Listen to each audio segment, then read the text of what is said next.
अलैहि वसल्लम की बीमारी की खबर चारों तरफ फैल चुकी थी।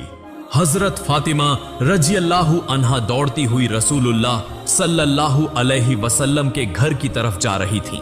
उस दिन आसमान का चांद भी जैसे फीका पड़ गया था। सहाबा किराम बैठे हुए थे, किसी की आंखों में आंसू थे, किसी का दिल पत्थर की तरह बोझिल हो चुका था। कोई कुछ बोल नहीं रहा था, बस खामोशी से सिसकियां लेकर रो रहे थे। इधर मोहम्मद रसूलुल्लाह सल्लल्लाहु अलैहि वसल्लम बीमार हालत में अपने घर में मौजूद थे। पास हजरत फातिमा रजी अल्लाहु अन्हा और अम्मी जान आयशा रजी अल्लाहु अन्हा मौजूद थीं। तब नबी करीम सल्लल्लाहु अलैहि वसल्लम ने फरमाया, ए आयशा, अबू बकर को खबर दो। लेकिन वो इत्तला देने से पहले ही कमरे में दाखिल हो गए। तब नबी करीम सल्लल्लाहु अलैहि वसल्लम ने फरमाया, ए अबू बकर, मैं तुम्हारे पास एक अमानत छोड़ के जा रहा हूं, तुम मेरे सहाबा का ख्याल रखना।